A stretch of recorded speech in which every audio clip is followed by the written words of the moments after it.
दोस्तों, प्रशांत किशोर बिहार में जीतेंगे या नहीं जीतेंगे, ये बात का सवाल है, ये बात की बात है। लेकिन फिलहाल प्रशांत किशोर ने बिहार की राजनीति को दिलचस्प मोड़ पर ला दिया है, इंटरेस्टिंग बना दिया है।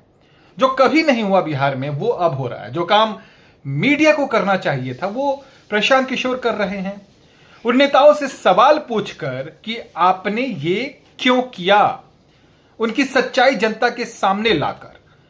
जो काम दरअसल मीडिया को करना चाहिए था, लोकतंत्र के चौथे स्तंभ को करना चाहिए था, वो काम पीके कर रहे हैं। और यही वो काम है, यही वो लगन है उनका, जो जनता को पसंद भी आ रहा है।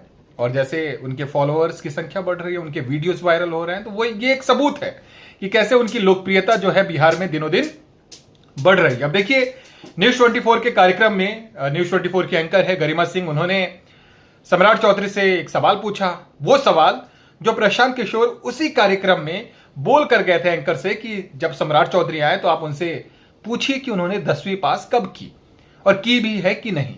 यही सवाल गरिमा सिंह ने पूछा। सम्राट चौधरी इस सवाल का जवाब बहुत गोल मोल तरीके से देते नजर आए कि उन्होंने एफिडेविट में, हालांकि वो एफिडेविट भी सही से नहीं बोल पा रहे थे, एफिडेविट बोला। तो अब वो वीडियो काफी वायरल है, जनसुराज के लोग उसे शेयर कर रहे हैं सोशल मीडिया पर। एक तरह से आप कह सकते हैं कि जनता के सामने सम्राट चौधरी की पोल खुल रही है। जो उन्होंने जवाब दिया सम्राट चौधरी ने, कुछ वैसा पीके उसी कार्यक्रम में बोल कर गए थे कि देखिए वो आपको घुमाएंगे, वो गोल गोल जवाब देंगे। और मुझे लगता है कि सम्राट चौधरी होमवर्क करके नहीं आए, बस आ गए कार्यक्रम में।